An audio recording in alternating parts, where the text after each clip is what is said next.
Hey guys, tonight we're tiptoeing into the dark, drafty, pumpkinless, and occasionally suspicious-smelling world of medieval Halloween. Yes, before it was pumpkin spice lattes and decorative skeletons, Halloween was something much weirder.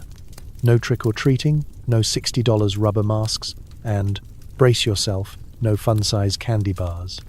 Instead, there were ancient bonfires, ominous bread rolls, teenagers in animal skins, and a healthy dose of existential dread.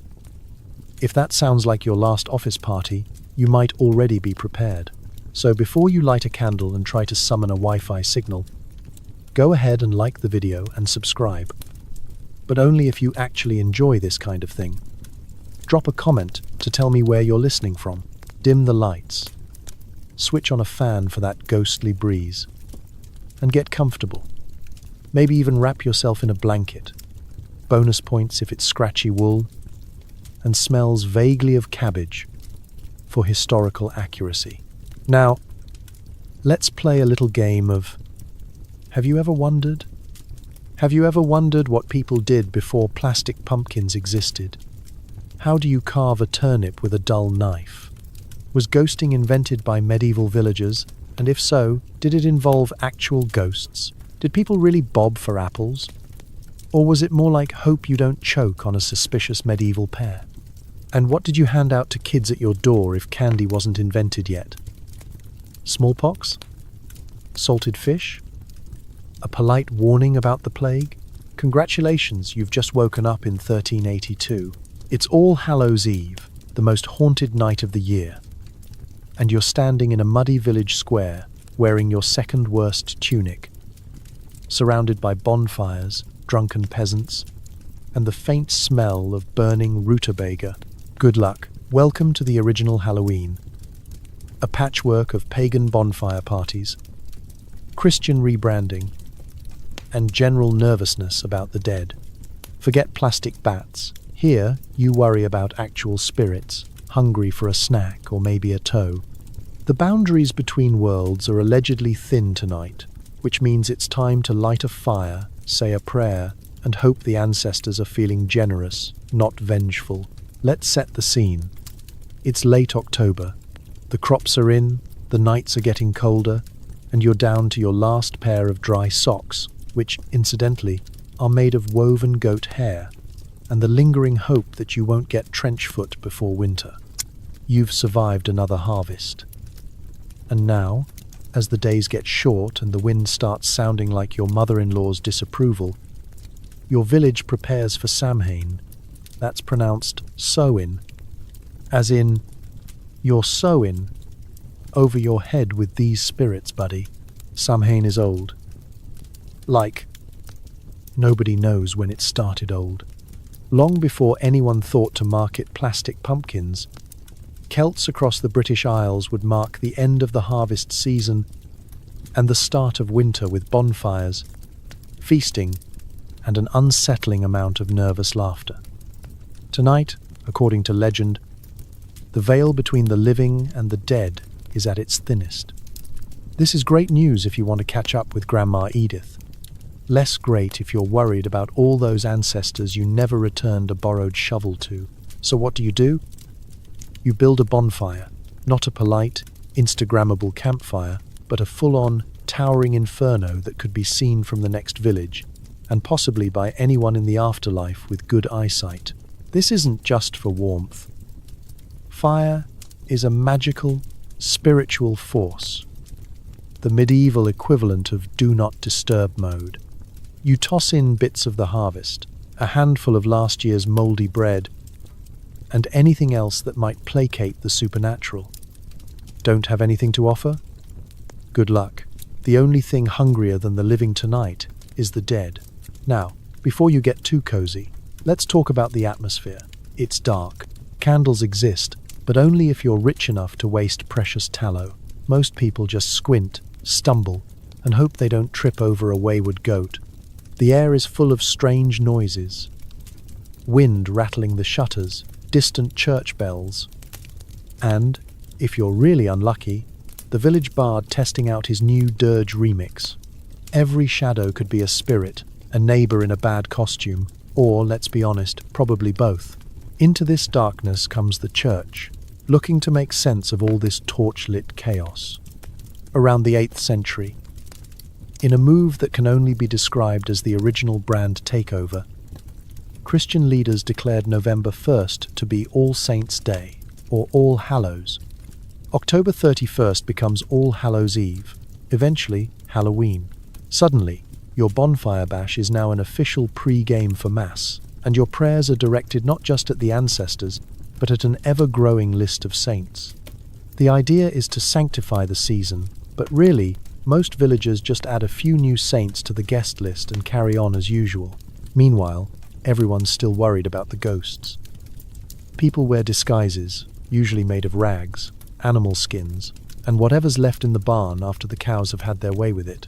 The theory: if a spirit comes calling, maybe they'll mistake you for one of their own and move along. In practice, it's just a good excuse to hide your face and anonymously heckle your neighbor Gerald for stealing your turnips. The result is a holiday that's part harvest festival, part group therapy, and part supernatural insurance policy. There's singing, eating, dancing, and the constant low-level anxiety that something is about to go terribly wrong. But it's also comforting, in a strange way. Everyone's scared together, huddled around the same fire, telling stories and pretending they're not afraid of the dark. So, as the flames crackle and the wind rattles the shutters, you sit back in your lumpy tunic and remind yourself, if the dead really are out and about tonight, at least you've got a big fire, a community, and the world's most haunted loaf of bread. That's the real spirit of medieval Halloween. Awkward, smoky, and absolutely unforgettable. Samhain, pronounced Samhain, and yes, you'll be corrected on this by at least one know-it-all villager every year, is where the chaos really kicks off. This is the original party that Halloween borrowed its spookiest traditions from. It's the end of the harvest, the start of the dark half of the year, and a moment when every medieval peasant collectively decides, you know what? If the world's ending, we might as well throw something on the fire and see what happens. Picture yourself trudging through a muddy village lane under a sky so black it looks like the sun forgot you existed. There's a sharp chill in the air, but you can see the orange flicker of fire ahead. Tonight, the bonfire isn't just for warmth. It's a blazing insurance policy against everything that goes bump, howl, or moan in the night. Every villager, from the smallest snot-nosed child to the grumpiest old farmer, shuffles into the square, clutching whatever meager offerings they've managed to scrounge up, a shriveled beet, a hunk of bread, or, if you're really lucky, a slightly less mouldy turnip. The fire is enormous. Not roast a marshmallow enormous, but sacrifice your eyebrow hair to the gods enormous. The village elders, who all look suspiciously like they were carved out of old tree roots, lead the ritual with grave faces and slightly singed cloaks. Offerings are tossed into the flames with little prayers. Keep my cows alive. Let my son find a wife. Please, for the love of all things holy, let next year's oats grow better than this year's. It's both a celebration and a desperate negotiation with the universe. Why so nervous? Because tonight, according to legend, the boundaries between this world and the next are tissue paper thin. The dead, the fairies, and all sorts of otherworldly beings get a free pass to wander wherever they like. You could bump into a long-lost ancestor, a trickster, spirit, or just your neighbor Thomas wearing half a sheep for warmth and looking more supernatural than usual. Everyone's jumpy, everyone's watching the shadows, and the old folks keep muttering about omens, curses, and that time in '67 when someone forgot the bonfire and the chickens started laying square eggs. But the real showstopper tonight is the costumes, or as much as costume can describe whatever you manage to glue, tie, or drape over yourself in the dark. Forget plastic fangs and store-bought masks.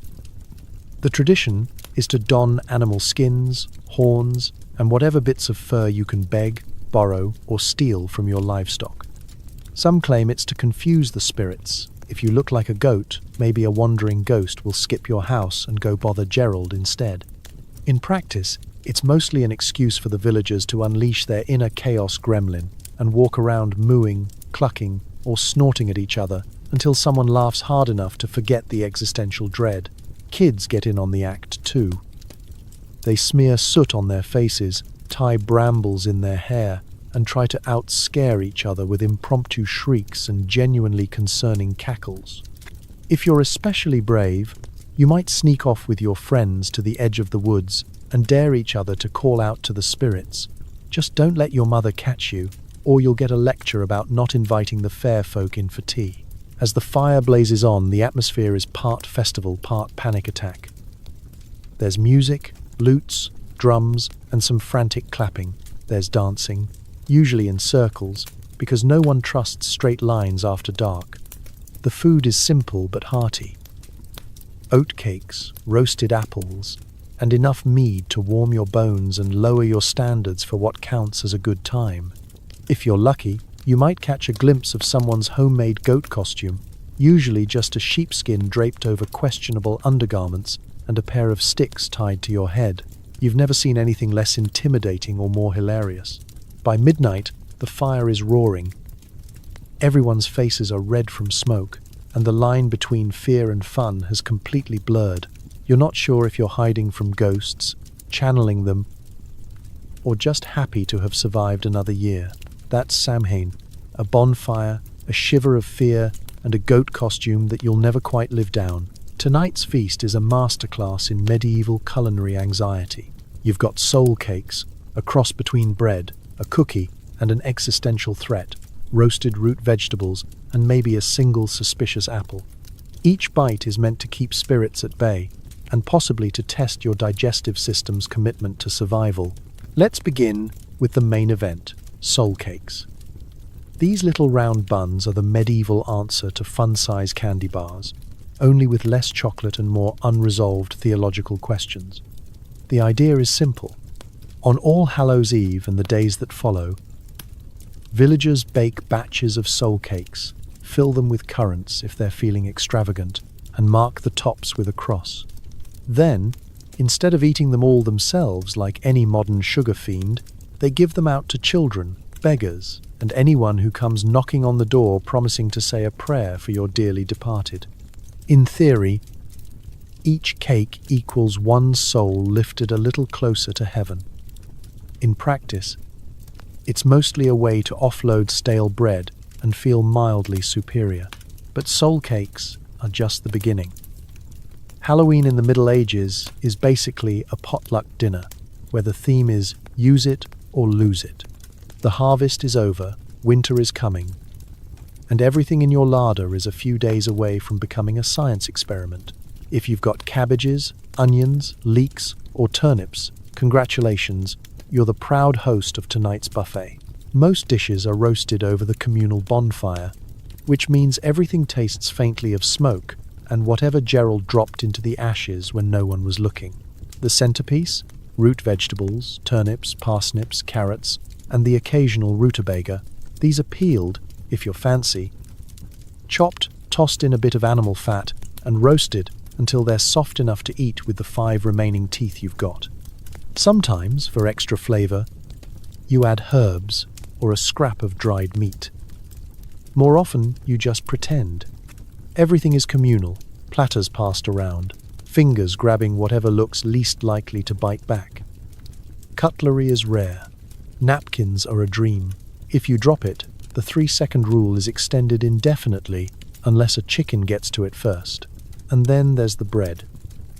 Dense, dark, and slightly sour medieval bread is the stuff of legend, usually because it's so heavy it could legally be classified as a weapon. The loaves tonight are extra special, sometimes baked with dried fruit, nuts, or honey if your harvest was good, or if you're on suspiciously good terms with the local miller. Every bite is a reminder that gluten sensitivity is a modern luxury. For the lucky, or those recently back from a successful poaching expedition, there might be some meat on the table, a sliver of bacon, a rabbit stewed with onions, or a pigeon that's seen better days. Salted fish is another staple, though you'll want to avoid eye contact with it if you hope to keep your appetite. Cheese, if it appears at all, is firm, sharp, and just pungent enough to remind you it was once a living thing. Of course, you need something to wash it all down. Water is basically a death wish, so you're drinking weak ale or cider, children included. The mead, made from whatever wild honey the bees haven't weaponized, is reserved for special toasts or that one uncle who's already asleep by the fire. Dessert? Well, if you count an apple baked in the embers until it explodes as dessert, you're in luck. Sweets are rare, but nuts, especially hazelnuts and walnuts, are tossed in the fire, cracked, and eaten by the handful. Sometimes, dried fruits make an appearance, usually chewier than a blacksmith's shoe, but sweet enough to make you forget that sugar is more expensive than your neighbor's entire house. The food isn't just about calories. It's about ritual, sharing, offering, praying. Every bite connects you to your ancestors and, more importantly, gives you one last taste of warmth before winter sets in. So tonight, eat heartily, toast the living and the dead, and remember, if you survive the meal, you've already beaten the odds. In medieval Europe, night is not a time for romance, poetry, or stargazing. It's more like a mandatory game of Don't Get Cursed, played in total darkness with bonus points for surviving until sunrise. Unlike today, where you can turn on a light with a flick and feel safe under your security system's unblinking blue LED, the average medieval villager faced nighttime with all the joy and optimism of someone heading into tax season with a broken quill and a suspicious rash. First, there's the simple fact that dark is really, really dark. No streetlights, no glowing smartphones, no convenient nightlights, unless you count the embers in the hearth, and those are fiercely guarded like the last slice of cake at a family reunion. Candles are expensive and reserved for emergencies, like if you need to read scripture, deliver a baby, or hunt for the rat that just ran across your face. Most nights, you squint into the void, trying to tell the difference between your cousin's snoring and a ghost preparing to collect old grudges. And about those ghosts. For a medieval person, the world is teeming with spirits, curses, and things that go whoops in the night. Every unexplained breeze is a phantom. Every shadow in the corner might be the soul of someone you forgot to pray for, or worse, a neighbor back from the grave to ask why you still haven't returned that spade. The local priest insists the saints are watching, but everyone knows that the saints clock out at sundown, and after that, you're on your own. You cross yourself so often that your right shoulder develops more muscle than your left. Then there are the animals. In modern horror, it's always wolves or bats. In medieval reality, you're just as likely to be terrified by a hedgehog rustling in the leaves, a barn owl screeching like a toddler possessed, or a stray cow breaking wind in the next field over. There's a chorus of livestock noises echoing through the hamlet, and every single one sounds vaguely supernatural after the third mug of ale. If you do hear a wolf, congratulations. You get to spend the night trying to remember which family member runs slowest. But the real danger is much closer to home. Medieval villages are tight-knit, but that's mostly because no one can afford to live more than 30 feet apart. Privacy doesn't exist. Doors are unlocked, not because of trust, but because the only thing worth stealing is the smell. Gossip is the main form of entertainment, and also the local security system. If your neighbor Agnes so much as coughs at midnight, the entire village will know by dawn, and someone will blame it on witchcraft, the weather, or her questionable taste in onions. Paranoia is a way of life. You don't just fear the supernatural, you fear the natural too. Bad blood between neighbors simmers under the surface, coming out at night in the form of mysterious noises, missing chickens, and the odd mud missile launched through a window. If you're a stranger in the village, you might as well tattoo suspicious on your forehead. Every unknown visitor after dark is assumed to be a thief, a murderer, or, worst of all, a tax collector. It's a community, sure, but it's also a standoff. So you bar the door with a stick that's mostly for show, whisper a prayer to every saint you can remember, and lie awake listening to the world conspire outside. Somewhere in the dark, an owl hoots, a dog barks, and your stomach growls in a way that could definitely be mistaken for a banshee if you weren't careful. The night stretches on, heavy and full of secrets, as you hope desperately that the only thing that visits you is sleep. Because in the medieval night, you fear not only what you can't see, but what you know all too well. Forget Netflix or TikTok. On Halloween in medieval Europe, your prime entertainment is the ancient art of scaring yourself and your entire family silly with ghost stories by candlelight. You don't have surround sound or a jump scare algorithm. What you have is a handful of rushlights, a room full of nervous relatives, and the collective memory of every weird thing that's ever happened in the village. You settle in for the evening, huddled near the hearth, all hoping that this year the tales are only slightly less traumatizing than last year's, and that the only thing you'll lose sleep over is the draft under the door. The rules of medieval ghost storytelling are simple. First, the room must be dim. The fewer candles, the better. Rushlights sputter and smoke, filling the hut with shadows, and just enough light to see the whites of everyone's eyes. The children are sent to fetch firewood, not because anyone actually needs more, but so the adults can lower their voices, throw in some extra details, and practice their creepiest delivery. If someone outside hears you, good. That's just free advertising for your haunted family brand. You start, naturally, with local legends. Every settlement has at least one. The restless ploughman who walks the fields at night, searching for the ox he lost in the great flood of '49. Or the weeping maiden who stands by the old millstone, her cries mingling with the wind. The best stories are close to home, tied to places you pass every day. The point isn't just to scare.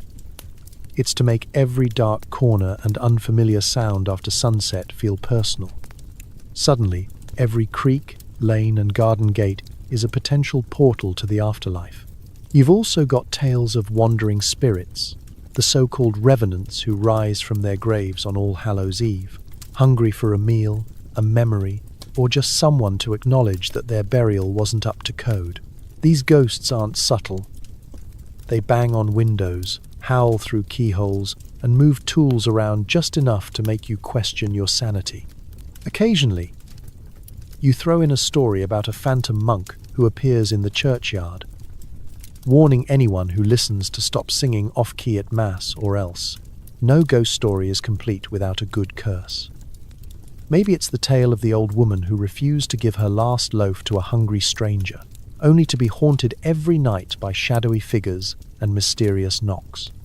Or the man who laughed at the idea of witches, only to wake up with his hair braided and his chickens laying black eggs. Every story is a lesson. Be kind to travelers, never mock the supernatural, and always keep a clove of garlic in your shoe just in case. Naturally, these tales get more elaborate as the night goes on and the mead disappears. Someone's uncle once saw a horse with eyes like lanterns.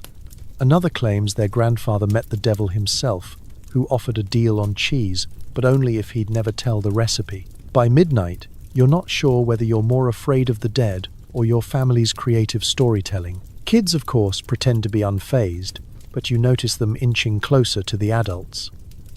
Even the bravest adults secretly clutch their amulets, or cross themselves just a little more than usual. Someone's always left jumping at the sound of the wind, or accusing their little brother of poking them with a stick. Eventually, as the fire dies down and the candles flicker, everyone heads to bed, replaying the stories in their minds. You tuck your feet in tight, just in case anything tries to grab them. Sleep comes, but not before you promise yourself that next year you'll just tell stories about heroic turnips or lost sheep. But you know you won't, because nothing beats a good ghost story, especially when all you have to keep out the darkness is a smoky candle and the hope that the dead prefer someone else's house. You don't have a Spirit Halloween superstore, and no one's scrolling Pinterest for last-minute ideas. Tonight, In your muddy medieval village, a costume is anything you can find that's not currently attached to a living animal or a family member. The goal isn't to look glamorous or clever. The goal is to scare off the dead, confuse the living, and maybe, just maybe, disguise yourself from whatever spirit is holding a grudge about last year's turnip incident. You start by rummaging through the family chest, which mostly holds disappointment, spare twine, and that one shirt you only wear for funerals. If you're lucky, you'll find a tattered bit of sheepskin or some ancient, crusty cloak that smells like both feet and secrets. The best medieval costumes rely on creative panic and a willingness to accept that dignity is overrated. Want to look like a lost soul wandering the earth? Drape yourself in an old flour sack, tie some dead weeds around your waist, and rub soot on your face until your own dog barks at you. Animal disguises are all the rage, for reasons both mystical and practical. The thinking goes, if you wear the head or hide of a beast, you might trick vengeful spirits into leaving you alone. The reality is, you'll trick everyone else into keeping their distance too, which is basically the dream. Tonight, half the village is stomping around in clumsy hooves, ragged furs, and cow horns strapped to their foreheads with string. You catch sight of yourself reflected in a puddle and think, wow, I look like I lost a fight with a scarecrow and a bucket of glue. Mission accomplished. Children are especially enthusiastic about looking terrifying, which is easy, because medieval children are already covered in dirt, bruises, and questionable decisions. Some smear ashes on their cheeks, stick feathers in their hair, or fashion claws out of beetroot peels. If you see a gaggle of children running through the street, shrieking at each other, and looking like miniature bog monsters, you know the costume contest is in full swing. The only real rule: the scarier, the better. If you can get Agnes the baker to scream and drop her bread, you win eternal bragging rights. Adults go all in too. Some men wrap themselves in bed sheets the one time a clean linen appears in public, and lurch around pretending to be the restless dead. Others try to become part of the darkness itself, smearing themselves with lampblack and skulking around corners. A favorite trick is to hollow out a turnip, no pumpkins here, and carve a grotesque face, stick a tallow candle inside, and carry it under your cloak for maximum jump scare potential. If you're caught without a disguise, you might just toss a cloak over your head and claim you're a mysterious traveler, a lost pilgrim, or someone who really hates making eye contact. Face masks are, for the most part, reserved for those with the skill and the time to craft something from scraps of leather, bark, or, if you're feeling bold, a dried pig's bladder. The effect is always horrifying and never ever fashionable. There's no such thing as being on trend. If your mask makes babies cry and old men cross themselves, you're set. Just hope you don't have to take it off in a hurry. Or you might discover you've used the last of the household glue and can't get it unstuck until Christmas. By the end of the night, no one remembers who's who. And that's kind of the point. Costumes blur the lines between villager and spirit, friend and stranger. You get to be someone, or something, else for a few shivering, smoky hours. And as the fire burns low and everyone peels off their disguises, you're left with the simple relief of being yourself again. At least until next year, when you'll be right back in the mud, digging for the perfect turnip and the perfect excuse to scare the socks off your neighbors.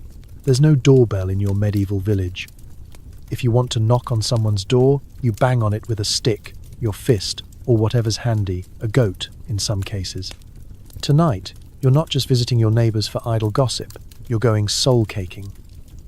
It's the original trick or treat, but with more theology and fewer dental bills. Here's how it works. On All Hallows Eve and the days after, you and a gaggle of friends, or possibly enemies, it's hard to tell in those costumes, bundle up and make your way from house to house. You sing, you recite, you sometimes demand. The goal is simple. Receive a soul cake, a small, round bun marked with a cross and about as sweet as medieval life gets, or maybe a piece of fruit, a handful of nuts, or a rare precious coin. In return, you promise to say a prayer for the souls of the departed. It's an even trade, calories for cosmic insurance. Of course, this all starts with a song. Not a pop anthem, or even a tuneful hymn, but a slightly off-key chant known by every child who's ever been bribed with bread. Something like, "A soul cake, a soul cake. Please, good mistress, a soul cake." Repeated until someone gives in, opens the door, and surrenders their stash. The lyrics are half plea, half threat. If you're lucky, the neighbor will hand out a cake and toss in a few dried apples. If you're unlucky, you get a stern lecture about using your inside voice and the importance of respecting elders, both living and dead. Soul caking is open to all ages, though the most enthusiastic participants are kids and the occasional teenager desperate for extra carbs before winter. There's a strategic element too. The best houses have the softest cakes, the most generous handouts, or, legend has it, a hidden stash of real honey cakes, reserved for only the most persistent or well-connected singers. By the time you reach the end of the street, you've sung yourself hoarse, filled your basket with half-stale buns, and said so many prayers you've probably shaved at least 6 months off purgatory for your entire extended family. The trick part of trick-or-treating is a little different here. If you're denied a soul cake, you don't egg the house or toilet paper the bushes. For one, you don't have eggs to waste, and toilet paper hasn't been invented yet.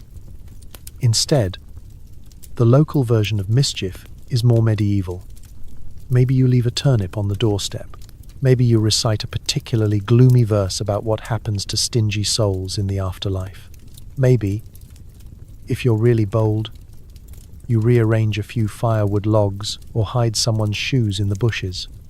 It's all in good fun, but everyone knows that being a stingy host on All Hallows Eve is asking for a year of bad luck and slightly haunted porridge. There's a social logic to it too. Soul caking isn't just about free snacks. It's a ritual of generosity, humility, and community bonding. The cakes you give away aren't just for the living, they're for the dead. Every offering is a small, sweet lifeline for a soul in limbo. Every door you knock on is another connection to neighbors who, for the rest of the year, might only interact when arguing about chickens or the proper use of communal mud. And as you shuffle back home, cheeks cold and basket full, you feel a strange satisfaction. You've fed your belly and your soul, kept the village ghosts appeased, and ensured another year of collective goodwill. You might not have chocolate bars or king-size treats, but you've got what really matters: a full stomach, a lighter conscience, and just enough cake left to share with the living, or, if you're superstitious, to leave on the windowsill for visitors from the other side. Tonight's centerpiece is not some extravagant medieval dessert or a carefully choreographed dance. It's a battered wooden barrel, a dozen battered apples, and the kind of game that perfectly blends humiliation with the very real threat of drowning in 3 inches of tepid water. Welcome to Bobbing for Apples, medieval style, the original party game for people who can't afford playing cards and think head colds build character. Here's how it goes down. The barrel is rolled into the village square, sloshing suspiciously, because it's been used for everything from cider to laundry to, at least once, transporting a goose with trust issues. Someone fills it halfway with well water, which is just cold enough to make you regret every decision that led to this moment. Then, a dozen apples, picked if you're lucky, foraged if you're not, are dumped in, floating on the surface like innocent little testaments to the unpredictability of medieval plumbing. The rules are delightfully simple. You kneel, arms behind your back, no cheating, Agnes, we all saw you last year, and plunge your face into the freezing water. The object is to bite an apple before you run out of breath or dignity, whichever comes first. For spectators, it's the best entertainment of the season. For contestants, it's somewhere between an endurance sport and a public health risk. There's strategy, of course. Some people go for the quick, aggressive dunk, emerging with an apple clamped between their teeth and victory in their eyes. Others bob gently, nudging apples with their noses, before realizing the only thing they've caught is a mouthful of someone else's spit. The most unfortunate participant always knocks the barrel over, flooding the village square, and ensuring that everyone's socks are both wet and haunted for the rest of the night. Naturally, children adore it. There's giggling, shrieking, and the occasional burst of tears when someone gets an accidental nose full of water. Adults claim to play just for fun, but really, they're out to prove that years of hard living have given them the jaw strength of a prize donkey. The local tough guy insists he can catch 2 apples at once, until he nearly swallows a worm and spends the rest of the evening coughing theatrically by the bonfire. And let's not even get started on hygiene. Medieval villagers are a tough crowd, but even they know the barrel is more a soup of humanity than a sanitary vessel. By the end of the game, the water is flecked with straw, hair, and mystery bits that nobody wants to claim. If you're lucky, you come away with nothing worse than a sore neck and the knowledge that your immune system has gotten a workout. If you're unlucky, you might discover the next day that the true trick of Halloween is congratulations. You've caught Gerald's cough. Bobbing for apples is not just a game, it's a test of luck, a badge of courage, and a communal exercise in ignoring germs. And, somehow, it's all wrapped up in the idea of fortune-telling. Medieval folklore insists that if you successfully snag an apple on the first try, you'll marry within the year. If your apple slips away, you can look forward to another 12 months of solitude and increasingly pointed questions from your grandmother. So, as the last apple is fished out, and the barrel is tipped over to clean itself in the street, you dry your face on your sleeve and accept your prize. A slightly bruised apple and a story to tell. Maybe you won, maybe you just survived. Either way, you took part in one of the weirdest, wettest, and most unforgettable traditions of the medieval Halloween season. And as you walk away, water dripping down your chin, you know that next year you'll line up to dunk your head again. Because it's ridiculous. And it's tradition. And honestly, nothing says communal bonding quite like the taste of panic and apple peels. You probably think of Halloween as a night when anything goes. Pranks, costumes, public apple dunking. But imagine the shock on your muddy, chilly medieval face when you learn that, yes, at various points, Halloween itself could be illegal. Nothing kills the mood of a good ghost story like a stern-faced official telling you the party is cancelled for the foreseeable future. It starts, as so many medieval complications do, with the church. By now, you've survived Samhain bonfires, soul cake extortion, and the annual Who Wore It Best animal skin costume contest. You'd think you've earned one harmless night of firelight and questionable pastries, but the authorities, both secular and spiritual, sometimes see things differently. All those bonfires, masks, and rowdy processions look suspiciously pagan, which, to be fair, they are. And if there's one thing the medieval church does not enjoy, it's people looking like they're having unsanctioned fun. So here comes the proclamation. Maybe it's nailed to the church door. Maybe it's shouted by the town crier. Maybe it's just whispered by someone who claims to be in the know. No more bonfires. No more wandering around after dark in costumes that make you look like you escaped the barn. No more public singing, unless, of course, you're singing hymns. Halloween, as you know it, is officially forbidden. It's for your own good, obviously. Also, the local priest is tired of being kept up all night by children shrieking soul cake under his window. Naturally, this does not stop anyone. If anything, it just makes Halloween that much more appealing. There is a universal law. The moment you tell a village they can't have their festival, they will immediately start plotting ways to do it twice as hard and 3 times as secret. Bonfires move out of sight, down by the riverbank, or deep into the woods. Costumes become less obvious, at least until someone gets creative and turns a sheep's bladder into a mask.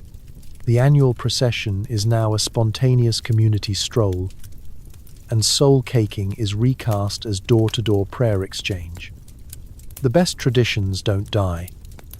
They just go underground. But there's a new energy now. Instead of open revelry, there's a layer of delicious conspiracy. Every flickering candle behind a shutter, every snatch of song drifting on the wind feels like a tiny rebellion. Kids become expert lookouts, ready to scatter at the sound of footsteps. Adults exchange knowing winks as they slip extra bread to the neighbor's singing children. If you're caught, you claim innocence. No, Father, I was just testing my new firewood. The costumes? For scaring away wolves? The singing?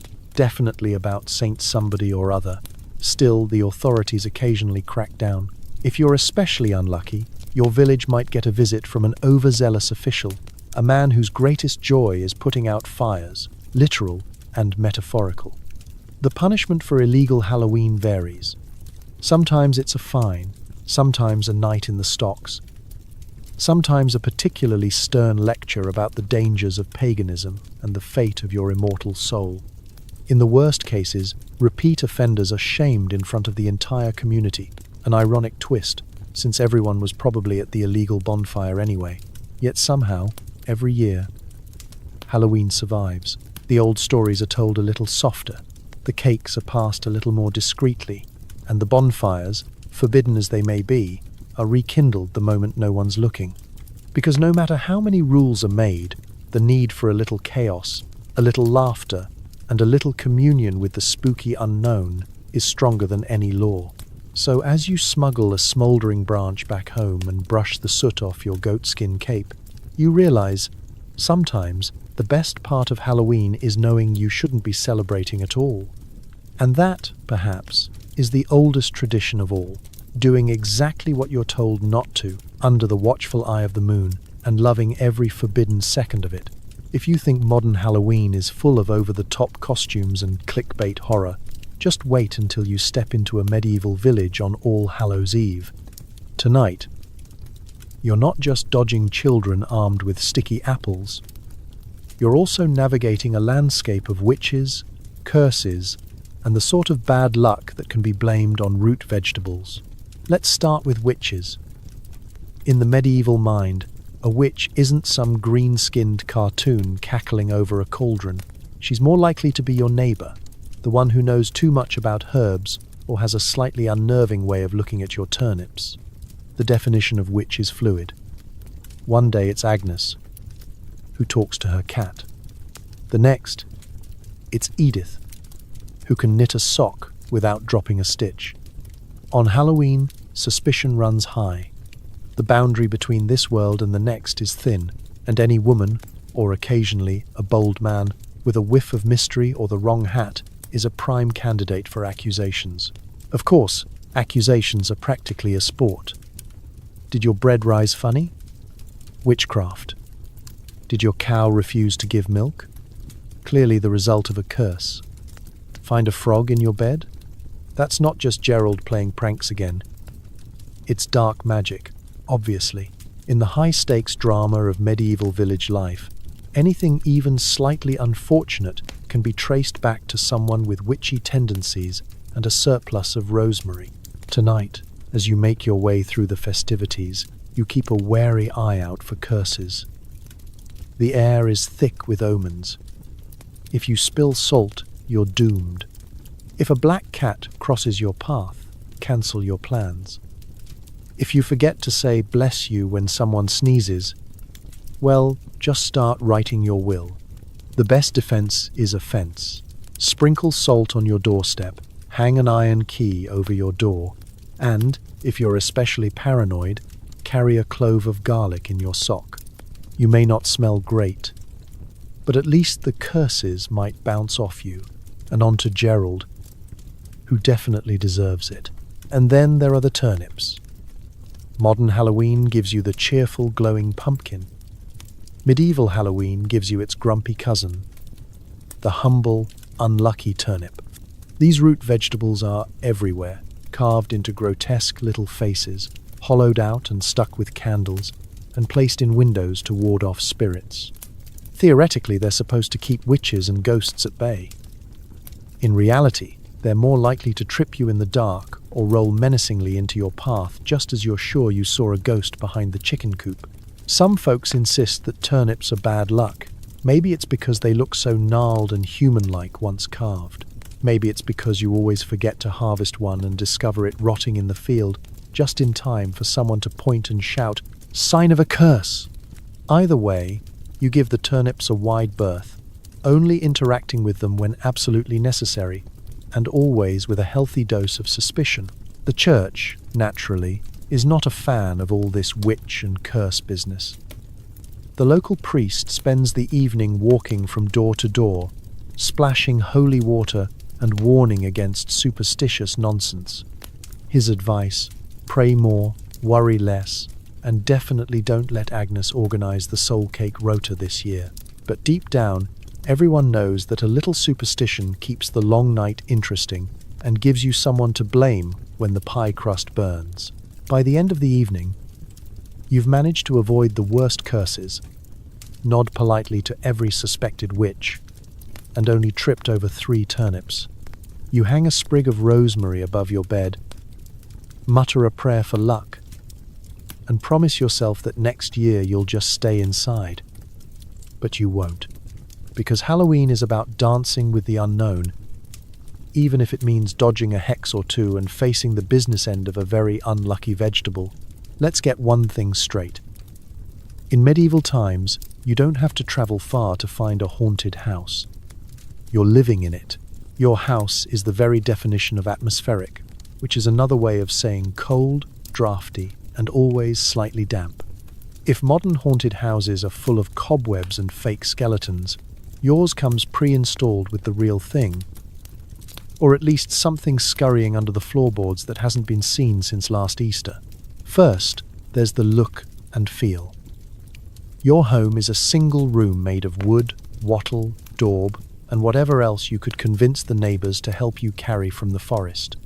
There's a hole in the roof to let out the smoke and let in the rain, the bats, and any ghosts who feel like dropping by for a chat.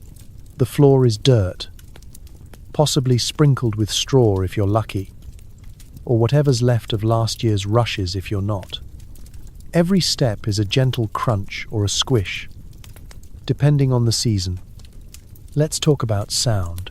The wind whistles through the walls, rattling the shutters and making the door creak at precisely the wrong moment. If it's not the wind, it's the local mice, staging what sounds like a jousting tournament in the rafters. The timbers pop, the fire hisses, and every now and then something thumps in the darkness. Is it a ghost? A burglar? Or just Gerald, sleepwalking again and looking for his missing shoe? You can never be sure, which is half the fun and all the anxiety. The scent? It's complex. Think notes of smouldering wood, old cheese, damp wool, and a hint of goat. Every corner holds a different aroma, none of which can be found in a candle shop unless you're shopping for ye old medieval eau de mystery. And yet, after a few years, you stop noticing, except when a guest arrives and tries very hard to breathe through their mouth. Lighting is another issue.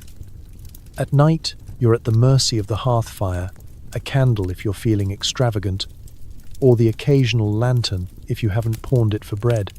Shadows creep up the walls, turning your own coat into a looming monster, and your neighbor's knitting into something with way too many arms. The flicker of firelight turns everyone's face into a mask of shadows and orange highlights, and you find yourself side-eyeing the cat, just to be sure it hasn't grown a second head. Every haunted house needs a backstory, and yours is no different. There's the tale of the previous tenant who disappeared under mysterious circumstances, leaving behind only a slightly chewed slipper and a lingering sense of don't look under the bed.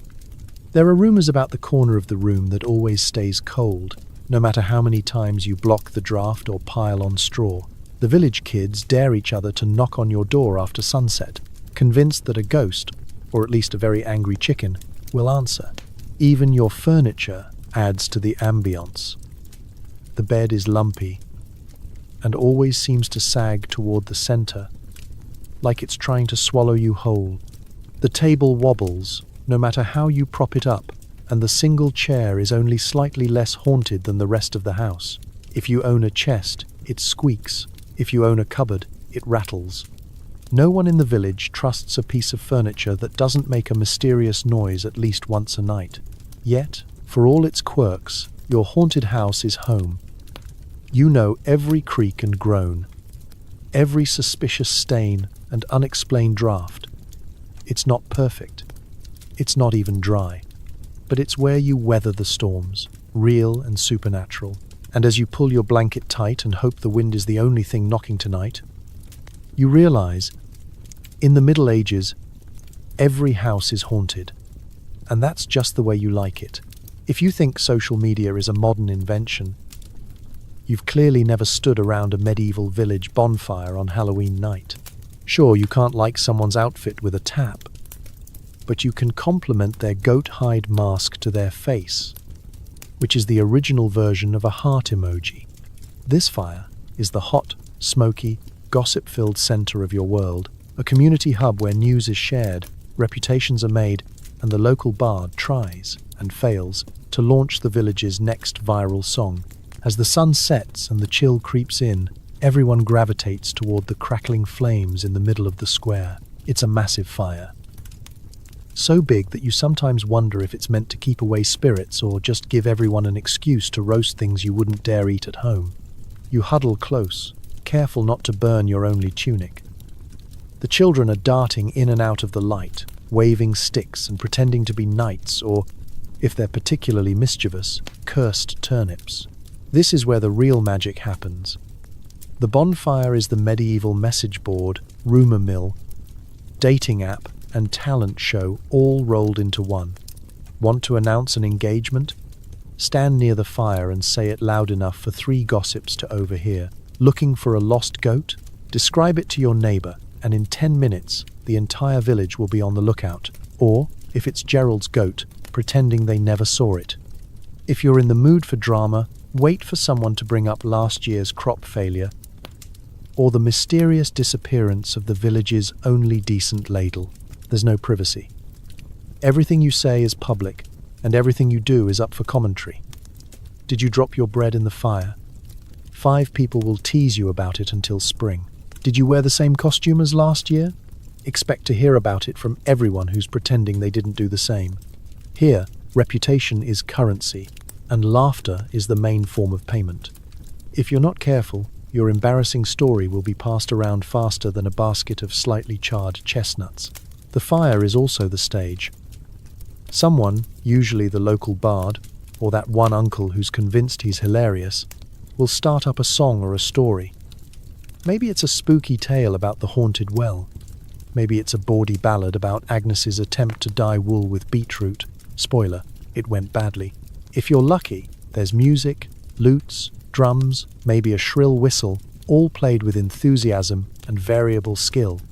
Everyone claps, sings and laughs, because what else are you going to do? It's dark, it's cold, and the fire is the only thing standing between you and the existential dread of winter. Sometimes the bonfire is the scene of a spontaneous dance. You grab hands with whoever's nearby, circle the fire, and hope no one notices how many toes get stepped on. If things really get wild, someone might attempt to jump over the flames, a move that almost never ends well but does make for a memorable story at next year's gathering. Of course, the bonfire is also where secrets slip out, plans are made, flirtations begin or end. By the time the embers fade, everyone knows a little more about their neighbors than they did at sunset. Sometimes much more than they wanted to know. You stumble home, hair full of smoke, ears ringing with laughter, and heart just a little lighter for having been together. Because in the end, the village bonfire is more than just a source of warmth. It's the beating heart of Halloween, where fear is burned away, stories are forged, and everyone, for a few bright hours, belongs to something bigger than themselves. The world may be dark, but tonight, at least, you've got the fire. and all the stories that go with it. In a world without craft stores, costume shops, or even a reliable pair of scissors, making a scary Halloween mask in medieval times is a true test of creativity, resourcefulness, and willingness to get strange looks from your livestock. If you want to make an impression at tonight's festivities, or at least not be recognized by the vengeful ghost of Old Man Elfric, it's time for some medieval DIY that's more survival strategy than art project. Start with materials. The most obvious place to look for inspiration, the barn. Animal skulls are the original statement piece. That sheep who met an untimely end last spring? Congratulations, its head is now starring in your Halloween ensemble, carefully cleaned, well, mostly. It's strapped over your own head with lengths of twine, bits of leather, or, for the minimalist, last year's shoelaces. The effect is equal parts terrifying and confusing. Is that a masked spirit at the fire? Or just Gerald finally making good use of his failed sheep-herding career? But maybe you're not in the mood to smell like old bones all night. No problem. There are plenty of other options. Leather scraps, stolen from your own shoes or bartered from the tanner, can be molded into a mask that will frighten small children, pets, and at least one unlucky chicken. Some ambitious villagers carve faces into bark or knot together reeds, always making sure to poke enough holes for seeing and, if possible, for panicked breathing. Paints and pigments are another story. Forget neat little paint pots or glitter glue. Medieval mask makers use whatever's at hand. Soot from the fire, berry juice, or even mud if nothing else presents itself. A dab of ash across the cheek. A smear of beetroot under the eyes. And suddenly you're transformed from mildly tired peasant to spectre of the haunted moors. For a finishing touch, tie on a sprig of wilted herbs or some dangling feathers. Half protection charm, half accidental salad. Masks aren't just for show, though. They serve a vital purpose: to confuse wandering spirits and any real-life enemies who might hold a grudge from last year's bread incident. The logic is simple. If a ghost can't recognize you, it can't haunt you. If Gerald can't recognize you, he can't ask to borrow your axe again. It's a win-win. Children get in on the act too. They use whatever they find, bits of rag, a squirrel pelt, the occasional turnip with a face hacked into it. The results are frequently horrifying, but no one is judging. If anything, the goal is to look as strange as possible. There's always at least one kid who manages to combine sheep bones, blackened potato, and what's left of someone's Sunday shirt to such alarming effect that even the priest crosses himself twice. Of course, not everyone is blessed with an artist's touch.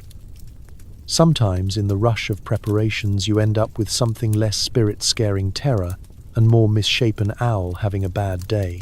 But that's the beauty of medieval DIY. Nobody's keeping score. And if your mask falls apart halfway through the evening, you can just claim it was a deliberate attempt to appear in the process of transformation. After all, the masks are as much about fun as fear. Underneath the bone, leather, and vegetable fragments, everyone knows each other's secrets. The disguise gives you permission to act a little bolder, laugh a little louder, and, if you're careful, sneak an extra soul cake from the communal table. By the time midnight rolls around, the fire is full of discarded twine, feathers, and the occasional antler. The masks come off, faces are wiped clean with cold water and scratchy cloth, and everyone agrees, at least until next year, that next time they'll start building their costume a few days earlier. In the end, medieval DIY masks are less about perfection and more about participation. You join the party, scare a few friends, and remind the village spirits that, at least for one night, humans can be just as terrifying as anything from the other side. If there's one thing medieval people excel at, it's believing in superstitions. On Halloween night, your village is a living encyclopedia of ominous rituals, whispered warnings, and just-in-case habits. Forget the modern lucky rabbit's foot or the fear of Friday the 13th. Here, Survival is less about common sense and more about memorizing a bingo card of do's and don'ts that might, possibly, keep you alive until sunrise. Start with your front door. No one leaves it open tonight, not because of the cold, although that's reason enough, but because you never know what's lurking outside. Spirits love an unguarded entryway, so you hang a bunch of dried herbs, rosemary, sage, and if you're fancy, lavender above the lintel.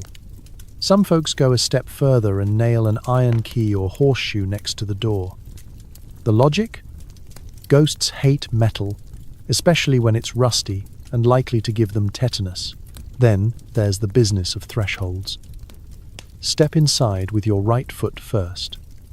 Left foot? Don't even think about it. The local superstition claims that starting on the wrong foot invites trouble, illness, bad luck, or a visit from that one ancestor who never learned to knock. And whatever you do, don't let a black cat cross your path on Halloween. If it does, you're advised to spin in a circle 3 times, spit over your shoulder, and mutter a prayer to Saint Felix, patron of please don't let this be the year I turn into a toad. Windows are another battlefield. You close them tight, not just to keep out the chill, but to prevent wandering souls from floating in and rearranging your furniture. Just to be extra safe, you prop up a candle in the window. This serves 2 purposes: to light the way for friendly spirits and to signal the unfriendly ones that you're onto their tricks. If your candle flickers or goes out, it's a sign that something is watching you, or maybe you just need better tallow. Either way, it's a conversation starter. The mirror, meanwhile, is strictly off limits. Looking into a mirror at midnight is said to invite disaster. You might see your future, your own death, or, worst of all, Gerald behind you, trying to borrow your cloak.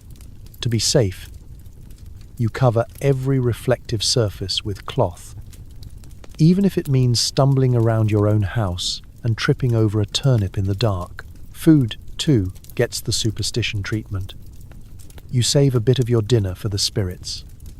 Leave a plate on the table, a crust of bread on the hearth, or a sip of cider by the door. It's not about charity, it's a bribe. The message is clear. Please take this and leave the rest of my family in peace. And don't dare speak ill of the dead tonight. If you do, you might wake up tomorrow with unexplained bruises, missing socks, or the sudden chilling ability to speak fluent Latin. And then there's language. You don't say the word fairy, too risky. You call them the good people, or the neighbors. Likewise, never compliment a baby or a new animal out loud, lest you attract the evil eye. Spit on the ground, knock on wood, and offer a hasty prayer for good measure. As midnight approaches, the rituals intensify. You tie red ribbons to your livestock, tuck protective amulets under your pillow, and check the corners for lurking shadows. You sleep light, knowing that a forgotten superstition is an open invitation to disaster. By dawn, you've survived, not by logic, but by sheer stubborn faith in traditions older than the village itself. You greet the morning tired but triumphant. In a world where luck and fate feel like neighbors, Halloween superstitions are your shield. And sometimes, against all odds, they just might work. As the fire burns low and the night grows teeth, you realize that Halloween isn't just about spooking your neighbors or bribing small children with dry, slightly burnt cakes. It's also about remembering the dead, yours, theirs, and anyone who might be passing through the village for one more evening. In the medieval mind, tonight is a crossroads. The living and the dead share a world, just for a while. And if you want to survive, it pays to be polite. This is where the prayers begin. It starts with the toll of the church bell, a deep, somber sound that somehow manages to echo even in a village with 3 buildings and a surplus of sheep. The priest emerges, eyes red from equal parts piety and having just been woken from his nap, and gathers everyone in the square. You join the procession, clutching your cloak tight and eyeing the shadows, because there's nothing quite like a mass prayer to remind you how many relatives you've forgotten to mention by name. The prayers themselves are a patchwork of Latin, local dialect, and heartfelt improvisation. Officially, you're praying for the souls in purgatory, those departed who aren't quite ready for heaven and could use a little help getting through the celestial waiting room. Unofficially, you're hedging your bets, asking for protection from wandering spirits and a pass on any accidental curses you might have picked up since last harvest. Candles are lit, flickering in the chilly wind, each one a beacon for a departed soul. Some people carry their candle all the way through the village, hoping to guide lost loved ones safely home. Others cluster theirs in the churchyard, lighting up the graves with a ghostly glow that's equal parts comforting and unnerving. You try not to trip over any headstones, but the dark makes everything a potential hazard, including your own feet. And then come the lists. Every family brings a roll of names, ancestors, lost children, that cousin who moved to the next village and never wrote back. The priest reads them out, one by one, in a solemn voice that gets slower as the night goes on. It's less about accuracy, and more about not accidentally invoking someone's angry grandmother. If your name gets skipped, it's not a good sign. People whisper, light another candle, and hope the oversight doesn't mean you'll be haunting the barn next spring. You kneel on the cold ground, muttering familiar prayers, some for souls, some for luck, some just to pass the time until you can stand up without your knees making that strange crunching sound. Even those who claim not to believe in ghosts join in. Nobody wants to be the only one unprotected when the spirits come calling. The logic is simple. If you show respect, the dead might return the favor and leave your chickens alone for another year. Of course, the prayers don't end with the official ceremony. As the night wears on, you whisper extra invocations at your hearth, in your bed, and, for the truly anxious, in the outhouse. You pray for loved ones, for lost pets, for that one embarrassing incident involving a runaway goat and the miller's daughter. You promise good behavior, offer up a bit of stale bread, and hope that tonight, at least, your efforts are enough. It's a strangely comforting ritual. In a world where loss is constant and the unknown is just outside your door, remembering the dead is a way to hold on to hope, to feel the shape of your family, even when parts of it are missing.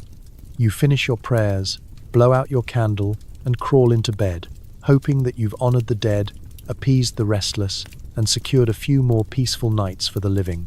And if you dream tonight, may it be of ancestors smiling, spirits passing by without stopping, and a church bell ringing you safely into the morning. In the medieval world, that's as close to peace as you can hope for. In a world where science has yet to make its grand entrance, and your most reliable protection against disaster is just in case. Medieval villagers put their faith in rituals, lots of them. On Halloween, the urge to ward off evil, disease, and whatever else might slither in after dark reaches its yearly peak. You're not just lighting a bonfire and locking the door. You're embarking on a full defensive campaign, armed with a handful of weeds, a pinch of salt, and enough amulets to rattle when you walk. Let's start with herbs. Rosemary for remembrance, sage for cleansing, mugwort for no one's quite sure, but the village wise woman insists it works. You hang bunches of the stuff over the door, tuck sprigs under your pillow, and scatter dried leaves in every corner of the house. You're aiming for protection, but the side effect is that your home now smells like an overcooked stew garnished by a sleep-deprived botanist. If anyone sneezes, it's taken as a good omen. Herbs at work, obviously. Then there's fire. It isn't just for warmth or for scaring away the odd passing wolf. Fire is your most ancient line of defense against things that go bump, hiss, or moan in the night. You keep the hearth burning, even if it means burning your last stick of precious kindling. Some families set small candles in every window, just enough light to remind spirits they're not welcome, but not enough to burn down the house. Hopefully, the bravest souls will even carry a live coal from the bonfire back to their hearth, believing it will protect the household for another year. If you trip and drop it on your only rug, Well, that's next year's problem. Now, about amulets. There's a thriving cottage industry in the creation of protective charms. Most are homemade, and none come with a warranty. You might have a necklace of dried garlic cloves, a pouch of salt hung around your neck, or, if you're really trying to impress, a string of animal teeth collected from creatures that definitely died of natural causes and not from you falling asleep on watch. Children get especially creative, painted stones, braided yarn bracelets, or the ever-popular button tied to a chicken feather for warding off nightmares and unsolicited visits from Aunt Edith. Salt is a universal remedy. Sprinkle it on the threshold, the windowsills, and even the bed sheets if you're worried about spectral bedbugs. The only downside is waking up crunchy. Iron, too, is prized. If you have an iron key, hang it near the door. If not, any rusty nail will do. In a pinch, you can wave a cooking pot around your head and declare yourself immune to curses. It might not work, but it'll certainly clear some space at the bonfire. Of course, everyone swears by their own method. Some families make their children wear their clothes inside out to confuse evil spirits. Others wash their hands in rainwater collected from the east side of the roof, because everyone knows spirits can't handle a proper rinse. And for the truly superstitious, a bit of bread left on the doorstep just in case, because no ghost can resist a midnight snack. As the night wears on, you rattle with amulets, reek of herbs, and try to keep your candle from guttering out. There's a comfort in the ritual, even if it's more tradition than science. You're not just protecting yourself, you're joining a long line of anxious ancestors, all hoping to make it safely through the darkest night of the year. When dawn breaks and the shadows fade, you breathe a sigh of relief. Maybe it was the herbs, the fire, or just sheer stubbornness that kept the spirits away. Either way, you survived another medieval Halloween, and you've got enough garlic around your neck to keep away spirits, vampires, and most of your relatives until spring. Just when you think you've survived the spookiest night of the year, dodging curses, eating your weight in soul cakes, and sleeping with garlic around your neck, the sun rises on November 1st. In the medieval world, this means it's time to trade your animal skin costume for your best church tunic and stumble back to the village square for All Saints' Day. It's Halloween's solemn sibling, part sacred ritual, part enforced hangover recovery, and just a little bit of spiritual side-eye from the parish priest. The transition is jarring. Last night, you were shrieking around the bonfire, inventing new superstitions, and hiding from vengeful turnips. This morning, it's all incense, bells, and the comforting monotony of church Latin. The local priest, who looked the other way at last night's shenanigans, as long as nobody set the graveyard on fire again, now stands front and center in full vestments, ready to save as many souls as possible before lunch. The church is packed. Every family files in, bleary-eyed, scratchy-throated, and probably regretting at least half the pranks they pulled the night before. The scent inside is a glorious mix of old wax, musty rushes, and whatever essential oil the priest swears will keep evil at bay. The walls are decorated with garlands of dried flowers, and the occasional leftover turnip lantern, now blessed with holy water and less likely to summon anything but fond memories of the night before. All Saints' Day is, at its heart, about remembering the good guys, the saints, martyrs, and any other holy person who managed to make it through life without being cursed by Gerald's grandmother. The priest gives a rousing sermon about the virtues of the saints: patience, charity, endurance, and the ability to forgive neighbors who steal your firewood. You're encouraged to pray for the saints' intercession, light a candle for your favorite, and generally act like you haven't spent the last 12 hours warding off spirits with rotten onions and animal skulls. The service itself is a marathon. There are readings from scripture, lengthy lists of saintly deeds, and just enough chanting to lull even the most hyperactive child into a stupor. For some villagers, it's the highlight of the year, a chance to dress up, gossip quietly, and see who's still limping from last night's failed bonfire leap. For others, It's a heroic feat of endurance. You kneel, you stand, you sit, and you try not to yawn in full view of the altar. Of course, there's also food, just of a holier variety. After Mass, families gather for a meal that feels like a reward for all their spiritual effort. The menu is a slightly elevated version of last night's feast. Better bread, perhaps a bit of cheese. And if your prayers have really paid off, a hint of honey or a sliver of smoked fish. There's a special sense of relief that comes with eating by daylight, with all the candles blessed and not a single ghost story in sight. As the day wears on, the festive mood returns, just without the spirits, living or otherwise.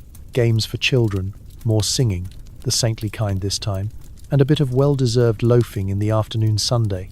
You might even see the priest joining in, a rare smile breaking through as he congratulates the village for surviving another year of spiritual and supernatural chaos. By sunset, All Saints' Day has worked its magic. The village feels lighter. The shadows aren't quite as menacing. For a brief moment, everyone agrees to be on their best behavior, at least until the next harvest festival rolls around. You've made it through the dark, honored the holy, and lived to tell the tale. In the end, that's what All Saints' Day is all about. Balance. After the wild night of fear and fun, you remember the saints, give thanks for your community, and maybe, just maybe, vow to hide the turnip lanterns a little better next year. If you think Halloween is all about ghosts and ghouls, you haven't spent enough time dodging the aftershocks of a medieval village party. Because once the prayers are said and the saints are celebrated, it's time for something that unites the living far more reliably than any ritual. Drunken revelry. That's right, medieval Halloween is also an excuse for the village to cut loose, forget their worries, and try not to injure themselves or their dignity much. It all starts at the bonfire. Once the official business is out of the way, the food and drink come out in force. And in a world where clean water is suspect and milk is reserved for the baby or the cheese, there's only one safe and socially acceptable choice: alcohol. Ale flows by the pitcher, cider gets passed around. The lucky few with access to honey have mead, which is basically the medieval version of a luxury cocktail, if you don't mind a hint of beeswax in every sip. You grab a mug of something foamy and vaguely mysterious, hoping it's just strong enough to warm your bones and dull your memories of last winter's disasters.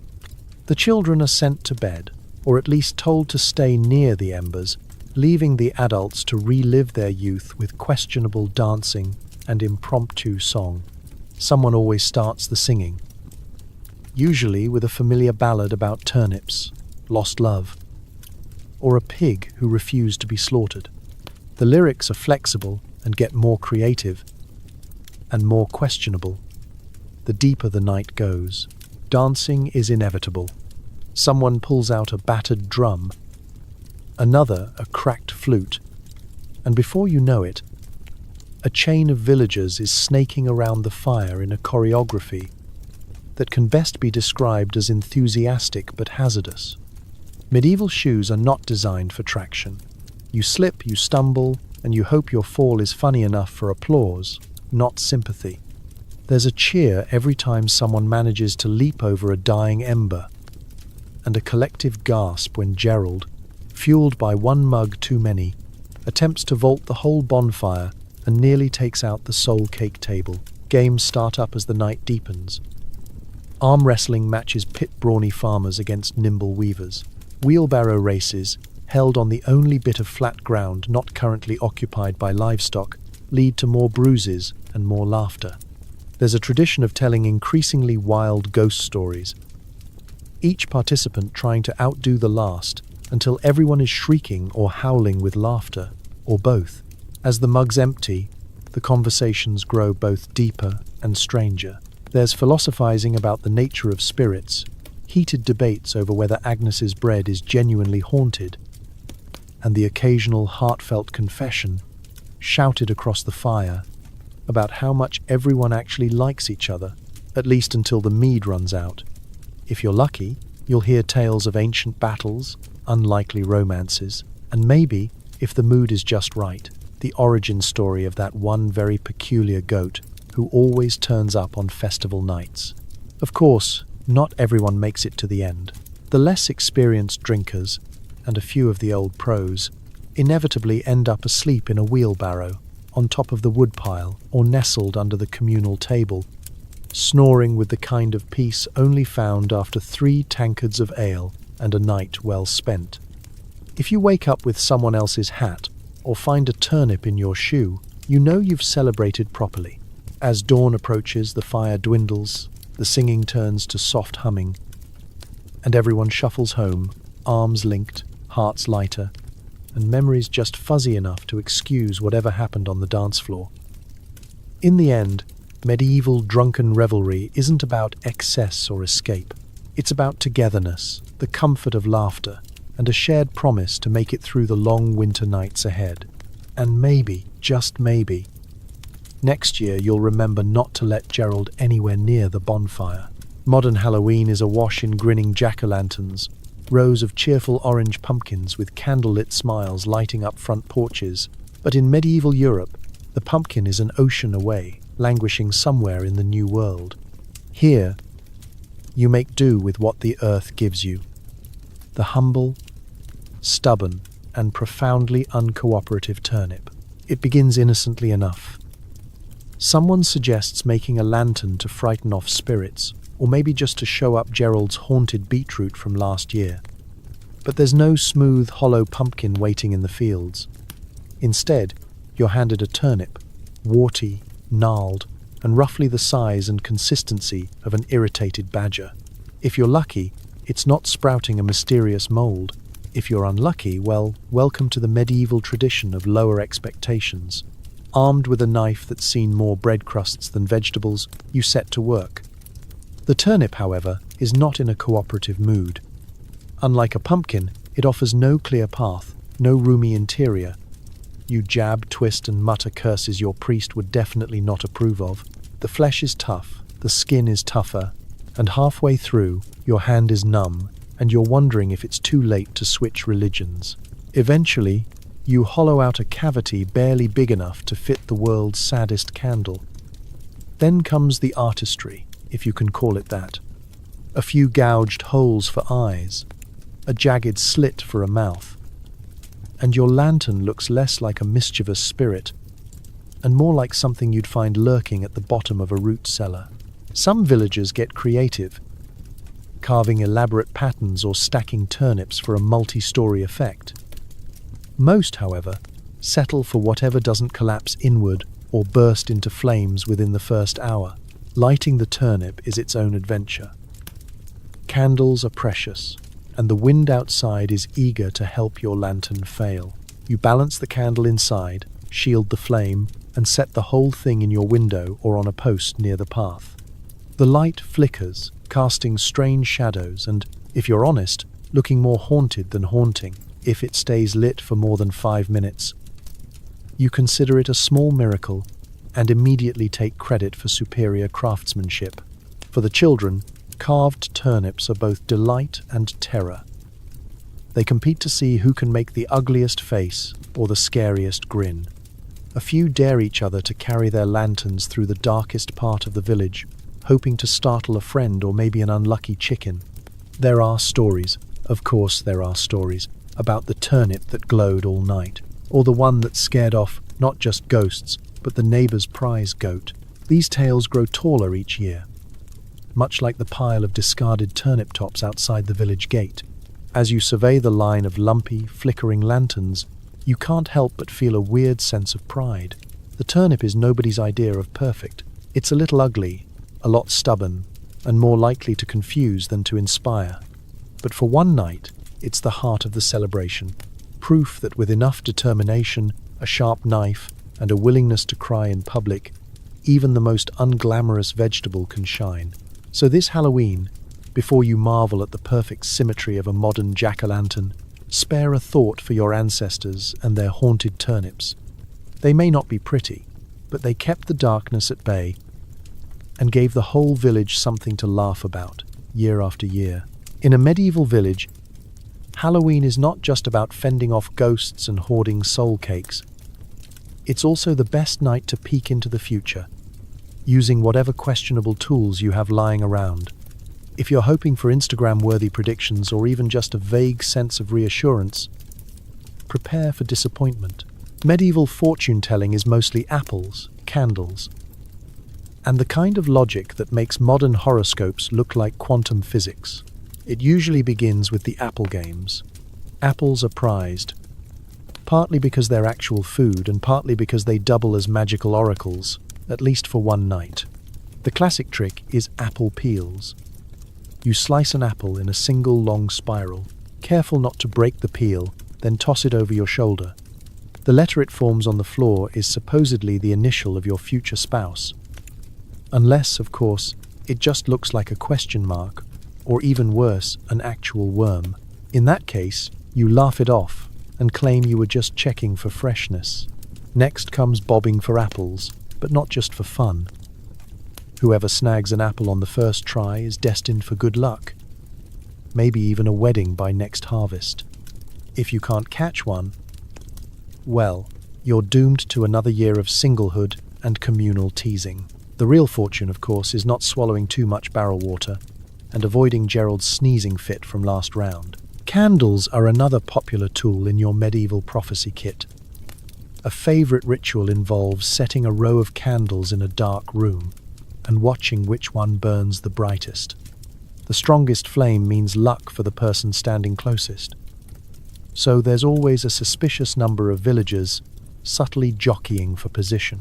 Another tradition calls for two people to hold a candle between them and stare into a mirror. The bravest hope to see their true love's face. The less brave just hope not to see a ghost, or worse, their mother-in-law sneaking up behind them. Bread and nuts make an appearance too. A common trick is to bake little charms into buns, coins for wealth, a thimble for hard work, a button for undetermined fate.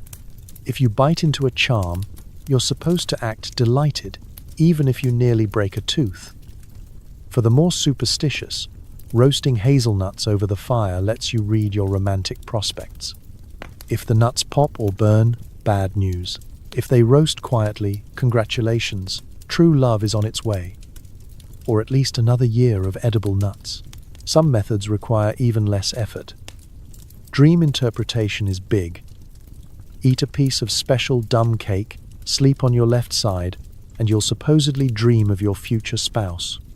If your dreams involve livestock or turnips instead, well, you just don't talk about it the next morning. Of course, all these fortune-telling rituals are best shared among friends, laughter, mild panic, and a healthy dose of skepticism included. No one really expects perfect clarity.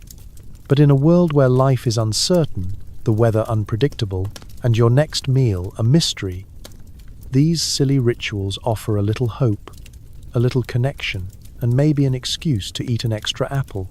So, as the fire crackles and villagers pass around the last slices of bread, everyone tries their luck. Apples are peeled, candles are lit, fortunes are told, and the future, however unlikely, feels a little closer. And if the omens are grim, you just blame the apples, finish your cider, and promise yourself that next year you'll try a different kind of magic. If you think Halloween pranks are dangerous today, with all the toilet-papered trees and rubber rats, take a step back in time to medieval Europe, where trick night means risking your dignity, your chickens, and sometimes your actual life. Forget egging houses. These are pranks with consequences, often involving livestock, fire, and the kind of recklessness only a medieval villager can muster after 3 mugs of questionable cider. First, understand that the boundary between trick and crime is flexible at best. The classic prank? Hiding all the village shoes? You might wake up to find every boot and clog missing from outside your door, lined up instead along the churchyard wall or strung from a tree. The culprit is usually a band of gleeful children or adults who've had enough mead to regress several decades. The result? One very confused morning and a village-wide search that serves as both entertainment and a reminder not to own anything nice. But why stop at footwear? Another favorite is moving road signs, or, more accurately, swapping crude wooden arrows so that travelers end up in someone else's pig pen. If you're new in town, good luck getting to the market without walking in a circle for 2 hours. Even the local priest isn't immune. More than one has found their church door replaced with the tavern sign, leading to a record turnout at the early service. Livestock, naturally, are prime targets. Nothing says Happy Halloween like discovering your best goat painted with streaks of berry juice or your chickens wearing tiny scraps of cloth as capes. Occasionally, a particularly bold prankster will sneak a sheep into someone's kitchen or, for the ultimate shock, put a live eel in the family's only water barrel. The screams are legendary, and so is the chase that follows, usually ending in a pile of muddy villagers, an eel on the run, and a new set of rules for next year's festivities. Of course, not all pranks are so harmless. Some cross the line into genuine danger, at least by modern standards. Lighting a trail of gunpowder, or the nearest medieval equivalent, dried peas and a strong imagination, is a surefire way to cause a panic, especially if you time it with a ghost story about fire spirits lurking near the fields. The bravest pranksters set up scarecrows dressed as local rivals, positioned to pop out from behind bushes at just the wrong moment. More than one village feud has started with a cleverly rigged phantom on a string. Naturally, the line between hilarity and trouble is razor thin. If a prank goes too far, say, someone's cheese gets stolen, or a prized pig ends up dyed blue, there's an emergency council in the square. Restitution is demanded, apologies are shouted, and 9 times out of 10, everyone ends up laughing about it before the next harvest. The unwritten rule is simple. Don't do anything that can't be fixed with elbow grease, a loaf of bread, or an extra pint at the tavern. Still, Halloween tricks are a way for medieval villagers to blow off steam, test their creativity, and maybe, just maybe, get away with a little chaos. If you wake up to find your bed stuffed with straw, your cat painted like a demon, or your front door turned upside down, you shrug, laugh, and vow revenge next year. Because in the end, pranks aren't just about mischief. They're about community, shared stories, and the joy of knowing that for one wild night, you can be a little foolish and survive. It's late, the bonfire is hissing its last, and the fog is rolling over the barley fields like a blanket with bad intentions. In medieval Halloween tradition, this is the hour when every sensible villager starts looking nervously at their own backyard. The ancient fields beyond the village, ripe with the last stubble of harvest, are officially haunted territory. If you hear mooing, bleating, or the unholy bray of a donkey after midnight, it might not just be livestock on the loose, it might be something else entirely. Everyone has a story. There's the tale of the midnight cow, a spectral beast said to wander the fields, bellowing so loudly it curdles milk and sends chickens into fits of existential dread. Some claim she glows in the dark, her eyes shining like lanterns, while others insist she's invisible but leaves behind hoofprints in impossible places, like on the roof of the blacksmith's shed. Children dare each other to wait by the field's edge and listen, though most make it 10 minutes before running home convinced they saw glowing horns behind the scarecrow. Sheep are no less spooky. Rumor has it that, on Halloween night, the ghost flock emerges, phantom sheep with wool so white it seems to shimmer in the moonlight. They graze where no grass grows and vanish if approached, leaving only cold patches of ground and a lingering feeling that you're being judged by livestock from the other side. If a real sheep goes missing tonight, everyone just shrugs and blames the supernatural.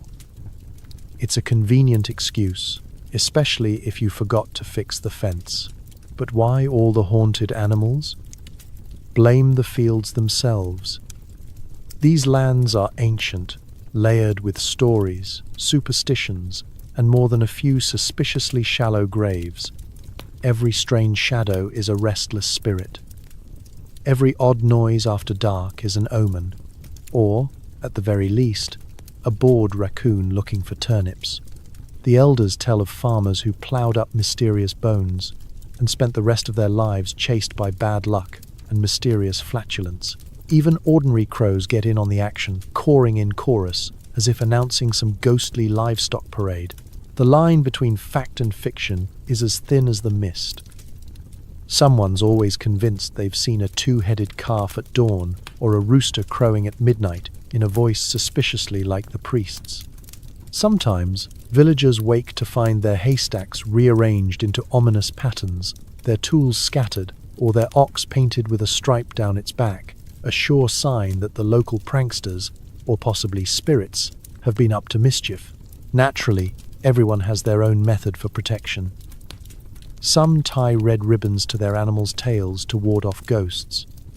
Others leave an extra scoop of feed at the edge of the field just in case. The bravest hang garlic around their barn doors, or, if they're truly paranoid, sleep in the hayloft to keep watch, clutching a pitchfork and muttering prayers to Saint Anthony, patron saint of please let that just be a normal sheep. By morning, the fields are as ordinary as ever, and the livestock return to looking as bored and underwhelmed as always. Still, no one forgets the stories. They're repeated every year, each time with new details and more elaborate haunting. In truth, the only thing more persistent than a medieval ghost cow is the imagination of the villagers themselves, because in the end, haunted fields and phantom livestock are just part of the season. A way to laugh at the dark, explain the inexplicable, and remind everyone that in a world where anything can go wrong, sometimes it's nicer to blame a ghostly goat than your own poor fence-building skills. The first light of dawn creeps in through the cracks in your shutter, gently illuminating a scene that can only be described as festive disaster. Last night's bonfire has fizzled into a mound of smoking embers. The air is thick with the smell of spilled ale, scorched bread, and someone's attempt at roasting root vegetables that went, tragically, very wrong. It's the morning after Halloween, and nothing says good party like the sensation that your mouth is lined with sawdust and your head is being squeezed by an invisible monk. Your house is a museum of questionable decisions. There's a mask made of sheep wool tangled in the rushes, a shoe that definitely doesn't belong to you, and, most alarmingly, a half-carved turnip lantern still glowing weakly in the corner. You can't remember if it's supposed to ward off spirits, or if it's just a leftover prop from the world's saddest puppet show. Either way, you decide to avoid eye contact and focus on the very important business of sitting very still. Other villagers emerge in similar states of distress. Agnes is stumbling out of her cottage, hair askew, clutching the last soul cake like it contains the answer to eternal life. Gerald is picking hay out of his beard and trying to figure out why his feet are wrapped in a tablecloth. The children, immune to hangovers and driven by the last dregs of sugar from apples and nuts, are already outside comparing bruises and trading ghost stories, each one scarier than the last, and none of them remotely accurate. Breakfast is a subdued affair. The communal table is piled with the culinary debris of the previous night. Cold pottage, crusts of bread, and, of course, an alarming number of turnip fragments. Someone tries to pass off a plate of leftover roasted onions as healing food. You pretend to believe them, mostly because you don't have the energy to argue. There's a brief debate over whether the last jug of cider is safe to drink. But in the end, it's used to wash down regrets and the stubborn taste of burnt leek. Now comes the reckoning. People swap stories, trying to piece together what happened after the third round of singing and before Gerald's infamous goat impression. There are rumours of a midnight dance around the well, a dramatic showdown over the last honey cake, and the minor mystery of the missing church bell rope. The local priest, looking more tired than holy, offers an extra prayer for good judgment, good health, and the safe return of all livestock. No one mentions the overturned wheelbarrow still stuck in the mud near the edge of the square. This is the hour for resolutions. Promises are made. Never again will you eat so many nuts, dance so close to the bonfire, or let Gerald anywhere near the cider barrel. The children vow to be braver next year. The adults vow to be more sensible, which everyone knows will last exactly until the next festival. Eventually, order is restored. The village tidies itself. Leftover turnip lanterns are tossed to the pigs, who wisely avoid them. And the last crumbs of soul cake are shared with anyone still awake enough to appreciate them. You find your missing shoe, your head stops pounding, and you begin to look forward to the ordinary rhythm of daily life. Yet, as you sweep out the ashes and listen to the distant sound of laughter, you can't help but smile. The morning after medieval Halloween is equal parts pain and pride, a hangover wrapped in gratitude. Somehow, you survived the night, the pranks, and the ghosts. And, as always, you're already looking forward to doing it all again next year. In the medieval village, Halloween might be a night for adults to chase away spirits and toast the saints, but for children, it's a rare and wonderful opportunity for unrestricted chaos. Forget candy bars and neon costumes here. Mischief is the treat, and the costumes are whatever you can grab before your siblings do. If you're under the age of 12, tonight is less about fear of ghosts and more about testing how much trouble you can cause before someone notices. It all begins with anticipation. The days leading up to Halloween are filled with excited whispers, secret plans, and a growing pile of disguises assembled from kitchen rags, old hats, and feathers stolen from the chicken coop. If you're lucky, your mother will let you borrow a bit of soot for face paint, but otherwise, dirt and mashed up berries do the job just fine. The result is a gang of tiny spectres who look like they've lost a fight with a vegetable patch and are proud of it. Sugar, of course, is a rare commodity. The closest you'll get to sweets is an apple, maybe a handful of roasted nuts, or a slightly stale soul cake handed over with a warning to eat it before the mice do. The lack of candy doesn't stop the mischief, though. If anything, it sharpens your focus. Instead of comparing chocolate bars, kids compare their best pranks, hiding shoes in the hayloft, tying a chicken to Gerald's door handle, or sneaking a carved turnip into the priest's bed. No one expects to get in serious trouble, and if you do, it's usually worth the story you get to tell for the next 12 months. Halloween night is a playground. The older kids lead the charge, inventing new ways to scare the younger ones, jumping out from behind trees, howling like wolves, or flapping their arms and claiming to be Agnes's haunted goose.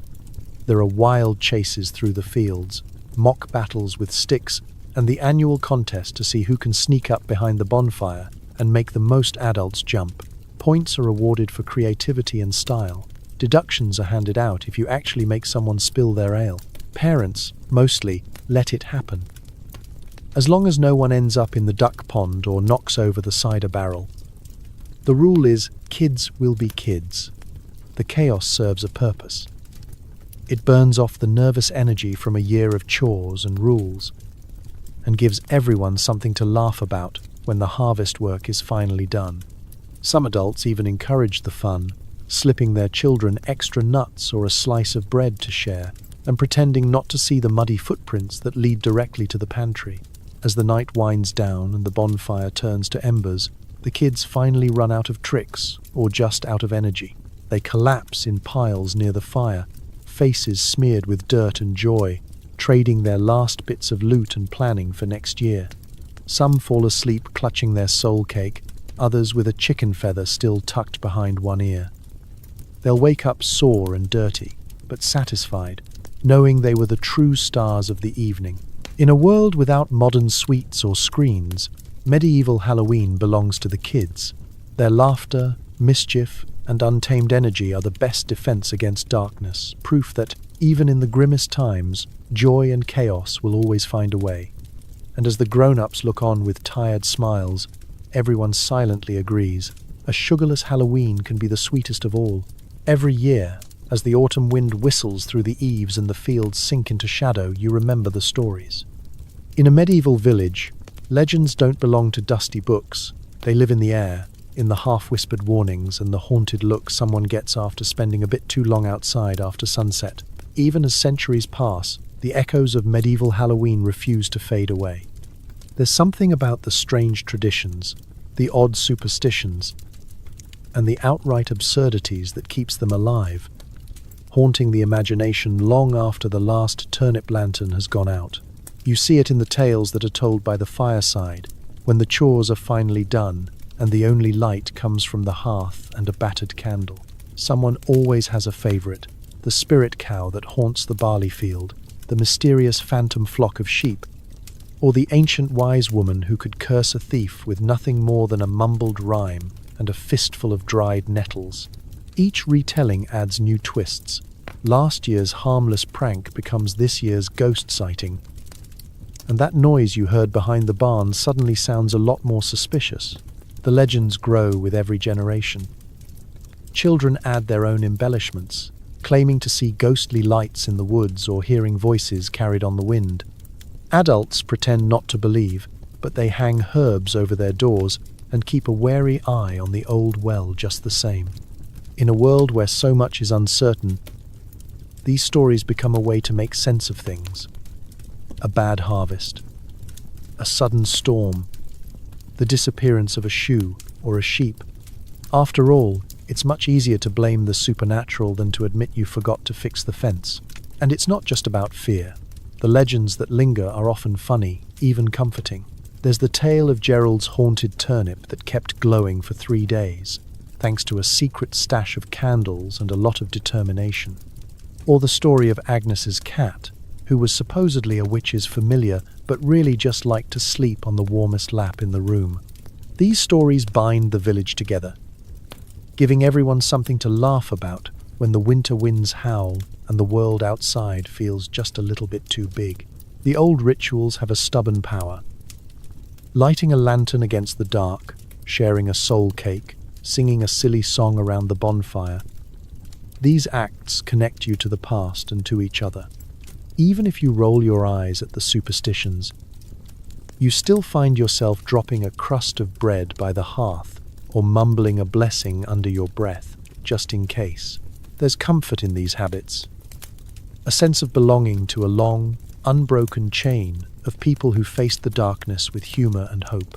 As the centuries turn and modern life marches on, something of that medieval Halloween spirit remains. You see it in every carved pumpkin, every ghost story told in the dark, and every nervous glance at a creaky floorboard. The legends refuse to be buried, because they answer a need that never quite disappears. The need to explain the unexplainable, to share a laugh in the face of fear, and to find light, however small, in the heart of the year's longest nights. So as another Halloween passes, take a moment to remember the legends that linger. They may be old and a little silly, but they're also proof that, deep down, we all love a good story, and a reason to keep the fire burning just a little longer. Long before fairy meant delicate wings and flower crowns, the word struck medieval villagers with a very different kind of terror. In your world, fairies aren't dainty, they're dangerous. They don't sprinkle pixie dust, they cause livestock to vanish, spoil the cream, and lure children into the woods with promises of shiny rocks and certain doom. On Halloween, when the walls between worlds are said to thin, you take precautions against ghosts and witches. But most of all, you never, ever take your eyes off the fair folk. You start by locking your doors, not just to keep out wandering spirits or nosy neighbours, but to keep fairies from sneaking in and swapping your baby for a changeling. It's a real concern. The local wise woman tells you tales of infants stolen and replaced with strange, sickly children who scream at the sight of iron or church bells. Mothers sleep with one eye open, and fathers scatter iron nails and cold cinders across thresholds, muttering prayers and hoping the real baby makes it through the night. Milk is another battleground. On ordinary days, it's the most precious thing in the house. Life for children, cream for the priest's tea, and currency for trading favors. But on Halloween, you always leave out a bowl or two, not as an offering of friendship, but as a bribe. Everyone knows that if you forget, you'll find your cow dry, your butter soured, or your best cheese inexplicably missing. Some claim fairies love milk more than gold. and will reward a generous house by not hexing the chickens or blighting the carrots. Others say it's just Gerald sneaking around for a midnight snack. But no one's willing to take the risk. Fairy rings, those mysterious circles of mushrooms that pop up overnight, are strictly avoided. On Halloween, you warn the children. Don't step inside. Don't even point at them. The rings are fairy doorways, and everyone knows that if you linger too long, you might find yourself pulled into a wild dance, forced to waltz until your shoes fall apart, or, worse, until you're never seen again. There are stories in every household about that one uncle who vanished for a year and came back talking about music no human could play, and a sudden craving for nettle soup. It's not just the children who fear. Grown men carry bits of bread in their pockets, just in case, and women tie ribbons to their cows' tails to keep them safe from fairy mischief. A handful of salt is tucked into every cradle, and people cross themselves at the sound of laughter drifting through the mist. Especially if it seems to come from nowhere, you keep your head down, your chores done, and your gratitude quiet. The fair folk, after all, hate being thanked. By midnight, the whole village is a patchwork of charms and rituals. There are bowls of cream on windowsills, iron shears under pillows, and a general agreement that if you hear your name called from the dark, you do not answer. No matter how much it sounds like your mother, your best friend, or the priest promising an early end to Mass. Come morning, the milk is gone, the babies are healthy, and the cows are, mostly, content. Was it magic? Was it luck? Or was it just the result of centuries of careful, anxious tradition? No one knows. But one thing is certain. In the medieval world, the fairies were always watching, and a little spilled milk was a small price to pay for another peaceful Halloween. If you think thrill-seeking is a modern invention, you've clearly never watched a medieval villager size up a roaring bonfire after 2 mugs of mead. On Halloween, with the great fire burning in the village square, bonfire jumping isn't just an activity, it's practically a community requirement. Tonight, the flames are more than warmth and light. They're a test of courage, a display of bravado, and an opportunity for the local healer to brush up on their splinter removal. It all starts innocently enough. The bonfire is built high, fed all day with scrap wood, old thatch, and whatever the smith could spare from his pile. By nightfall, it's a towering inferno, flickering shadows across the faces of everyone gathered. Kids are kept at a safe distance, at least for the first hour, until someone's back is turned. Adults mingle at the edge, sipping weak ale and trying to guess who'll be the first to attempt the leap. There are rules, of course. Unwritten, inconsistent, and mostly invented on the spot. Jump over the lowest part of the flames, not the highest. Don't wear your best tunic. Absolutely no goats, chickens, or turnip lanterns allowed in the jump zone. And if you're caught cheating, by, say, waiting until the fire dies down to a glowing pile of embers, you'll be roasted in the court of public opinion long after the night is over. The bravest, or most reckless, go first. A running start, a wild shout, and a leap that's more hope than strategy. If you clear the flames, you're a hero for the night, at least until someone inevitably outjumps you or tells a bigger story about last year's jump. If you don't clear the flames, you pick yourself up, dust off your singed pride, and pretend it was all part of the plan. A few onlookers will clap, most will laugh, and at least one relative will demand to inspect your socks for scorch marks. For the young and unmarried, bonfire jumping has extra significance. Folklore insists that a successful leap brings luck, fertility, or, depending on who's telling the story, a guaranteed marriage proposal before spring. If you're caught holding hands mid-jump, it's either the beginning of true love or a surefire way to land face first in the mud. Either way, it'll be the talk of the village for months. Of course, not everyone participates willingly.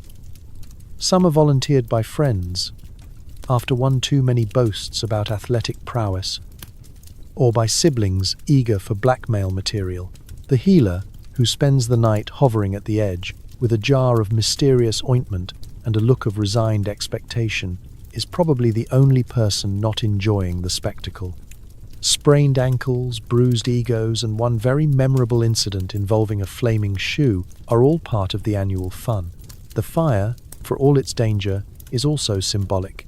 In the medieval mind, jumping the flames is a way to leave behind the bad luck and misfortune of the old year, landing safely, if a little scorched, on the path ahead. It's a ritual cleansing, a dare to fate, and, above all, an excuse to act like an idiot with everyone you know watching. By the end of the night, the bonfire has shrunk to a comforting glow. The jumpers are nursing their blisters, and the village is already retelling the night's best leaps and worst landings. If you made it over, congratulations, you've bought yourself another year of luck. If you didn't, well, at least you've got a great story for next Halloween. Every medieval village has one. She's the woman who lives at the edge of the fields, whose garden always seems to grow suspiciously well, and who knows just the right thing to rub on a swollen toe or a stubborn cough. On Halloween, she's the busiest and most nervously respected person in town. She's the wise woman, the healer, the suspected witch, or, depending on who you ask, just really good at guessing. You'll find her house by following the scent of dried herbs and the faint trail of neighborhood gossip. Her walls are lined with bundles of sage, nettle, and mugwort. Strange jars line the shelves, some filled with honey, others with substances of deeply mysterious origin. When a child gets a fever, she's the first one called. When a cow won't milk, someone's already running to her door. Even the local priest, who will insist he doesn't believe in such nonsense, sends his niece to fetch her tea when he gets a cold. On Halloween night, her reputation grows even larger. The boundaries between worlds are thin, and everyone wants a little extra insurance. She offers protective charms, braided ribbons, beads, bits of iron, for a modest price, or sometimes just a smile. Children line up for a dab of ointment on their forehead. Mothers ask for advice about dreams, and at least one nervous teenager inquires about love potions, which, more often than not, turn out to be nothing more than sugared rosewater and a stern warning to wash behind your ears. Yet, her expertise is a double-edged sword. She might be honored at dusk and eyed with suspicion at dawn. Medieval logic is fickle. If your rash goes away, she's a miracle worker. If it doesn't, or if your neighbor's goat falls ill the same week, maybe she's dabbling in something less holy. The line between cunning woman and witch is as thin as the mist on the fields, and it shifts with every rumor, every unexplained illness, and every ill-timed lightning storm. She knows this and keeps her wits about her. Her stories are always wrapped in riddles, her remedies offered with a shrug. Might help, might not. Try it and see. She's a master of ambiguity. Is her tonic for nightmares actually effective, or is it just that you're more likely to sleep through the night once you've walked 3 miles in the dark to fetch it? Either way, the results speak for themselves. Children believe she can talk to animals, and some adults secretly agree. Her cat, large and inscrutable, is both a companion and a silent warning. Don't ask too many questions. She's seen as a midwife, a doctor, a matchmaker, and, when the mood strikes, a dispenser of minor curses for those who deserve them, though these are usually just creative uses of garlic and a knowing wink.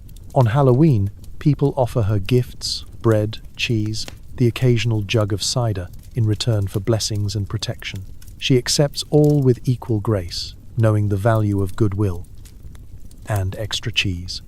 As the bonfire crackles and shadows flicker, her silhouette by the flames seems both ordinary and just a little larger than life. The wise woman stands at the crossroads of fear and hope, tradition and suspicion. Whether she's a witch, a doctor, or just really good at guessing, no one can quite decide. But when the nights are long and the world feels thin, you're always a little glad she's on your side. Even if you're not sure why her cat is staring at you that way. Forget the streaming playlists, cinematic soundtracks, or haunted house Spotify mixes.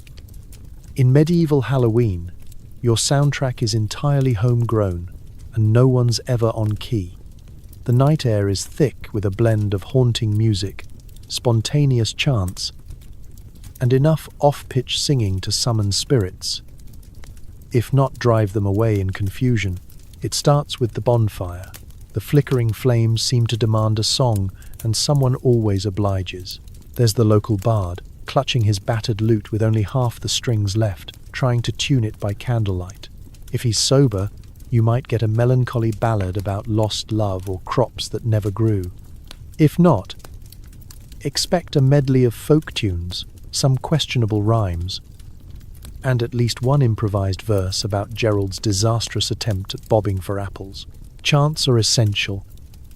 They're part prayer, part performance, and part group therapy.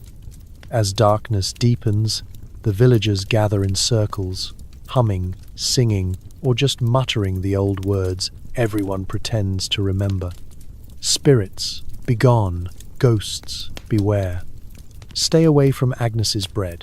It doesn't really matter what you say, as long as everyone joins in. The sound rises and falls with the wind, sometimes soft and comforting, sometimes sharp enough to startle the sheep. Children love to add their own twist. They invent rhymes on the spot, shrieking them at full volume. If you see a ghost, stomp your feet. If you see a witch, run down the street. Their laughter fills the gaps between verses, echoing into the fields where, according to legend, the spirits listen and occasionally respond with a cold gust or the distant hoot of an owl. Drums, of course, make an appearance, if you count banging on empty barrels, upturned pails, or anything that echoes. The rhythm is never steady, but it's infectious. Soon, the whole village is caught in a syncopated mess of beats, claps, and foot stomps. It's less a band and more a mildly threatening percussion section. The bravest dancer jumps into the circle, cape fluttering, feet flying, doing their best impression of a ghost, or maybe just burning off the evening's excess mead. The church bell adds its own eerie punctuation. At midnight, its somber toll cuts through the music, a reminder that not all the night's guests are welcome. For a moment, everyone quiets, listening to the echo fade, hoping it's loud enough to scare off anything with unfinished business. Every now and then, the wise woman of the village leads a chant, her voice low, half melody, half incantation. She knows songs that are older than anyone can remember, tunes to keep bad luck away, to calm restless souls, or to encourage the living to eat more onions, for protection, she insists. Her chants are slow, strange, and mesmerizing. Even the livestock seem to listen. As the night drags on, voices grow hoarse, the rhythm stumbles, and the songs get sillier. Someone inevitably launches into a ridiculous ballad about haunted cheese or the world's most cowardly rooster. It doesn't matter. The soundtrack is woven from courage, fear, and a stubborn refusal to let the dark have the last word. When the bonfire finally burns low and the last chant is whispered into the smoky air, you realize these eerie, tuneless songs are part of what keeps the spirits at bay and what keeps the villagers together. It's the music of survival, of laughter in the face of fear, and of one more medieval Halloween safely and noisily survived.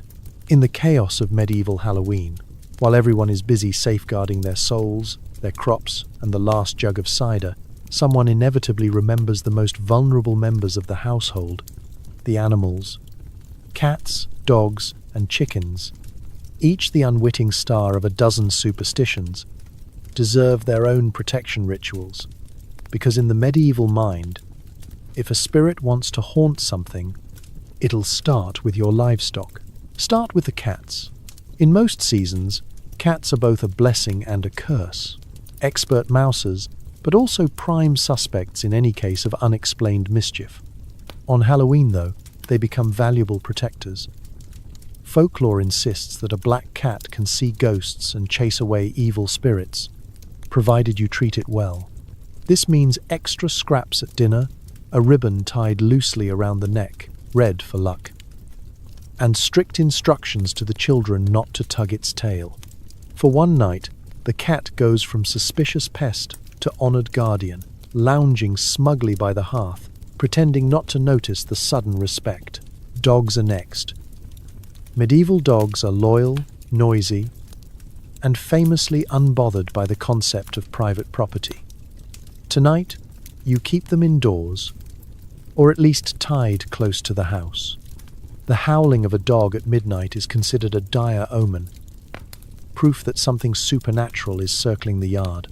To prevent this, some villagers feed their dogs a special meal or rub their ears with garlic. The dogs are less appreciative of this tradition than their owners.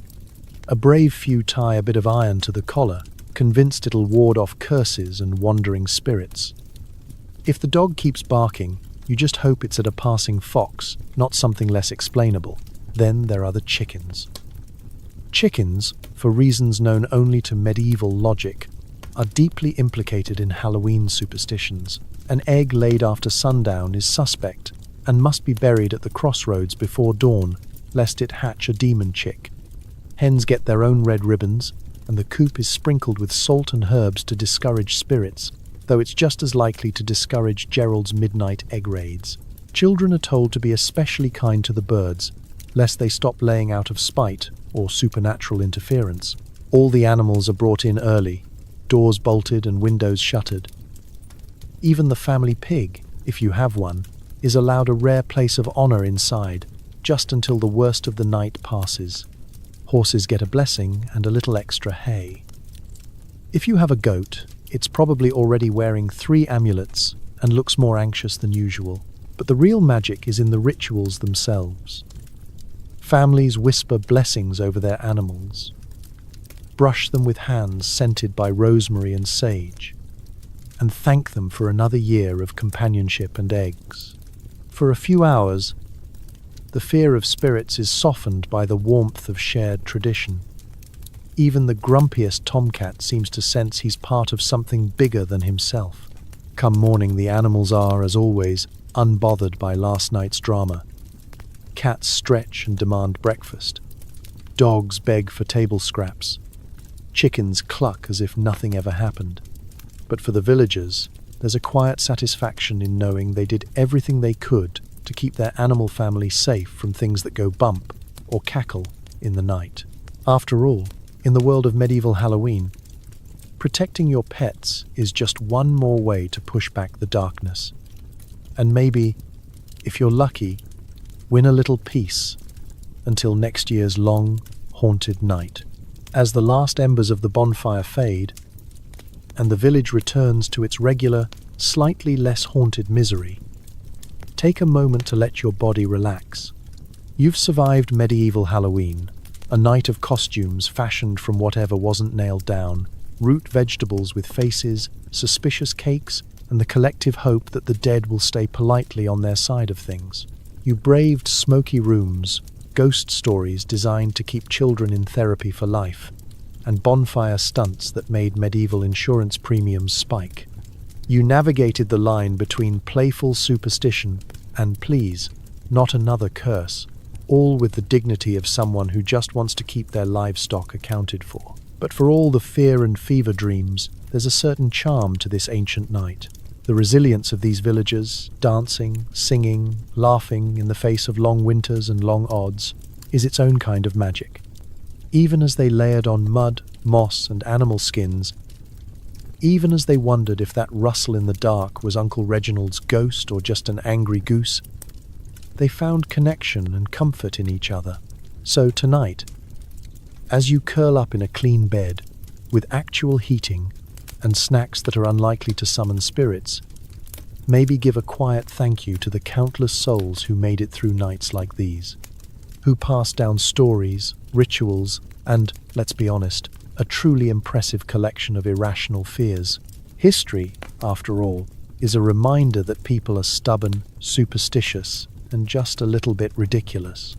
It's also proof that we endure, adapt, and always find a reason to gather by the fire, whether it's for warmth, safety, or just a chance to laugh at the absurdity of it all. So rest easy tonight. You're safe from haunted turnips and phantom cows. The only spirits you'll need to worry about are the ones in your dreams. Sleep well, and may your only visitor tonight be a soft breeze, and maybe, just maybe, a little leftover medieval mischief. Good night.